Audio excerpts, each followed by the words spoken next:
સુરતમાં રખડતા શ્વાનનો આતંક યથાવત છે। હવે પાંડેસરામાં શાળાએ જતા બાળક પર શ્વાનનો હુમલો કર્યો હતો। ગુજરાતના ડાયમંડ સિટી તરીકે જાણીતા સુરત શહેરમાં રખડતા શ્વાનનો આતંક દિન પ્રતિદિન વધી રહ્યો છે।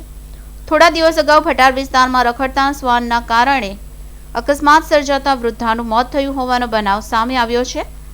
તેવામાં જ આજે શહેરના પાંડેસરા વિસ્તારમાં રખડતા શ્વાને બાળક પર હુમલો કર્યો હોવાનો બનાવ સામે આવ્યો છે।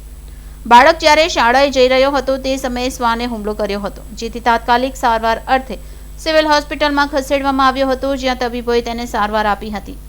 પાંડેસરા વિસ્તારમાં શાળાએ જવા નીકળેલા બાળક પર શ્વાને હુમલો કર્યો હતો। બાળક શાળાના ગેટ પાસે પહોંચ્યો એ વખતે જ તેને ગેટની બહાર જ શ્વાને ઘેરી લઈને બચકા ભરી લીધા હતા, જેથી બાળકે રડારોડ કરી મૂકી હતી, જેથી બાળકને તાત્કાલિક સારવાર અર્થે પરિવારજનો હોસ્પિટલ લઈને આવી ગયા હતા।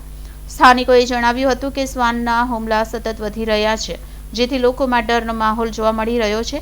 પાલિકા દ્વારા કાર્યવાહી કરવામાં આવી રહી છે, તેમ છતાં કોઈ જ કાર્યવાહી નક્કર ન થતી હોવાથી પાલિકા કંઈ જ યોગ્ય કરે તે જરૂરી છે। બાળકો સલામત ન હોવાનું પણ સામે આવી રહ્યું છે।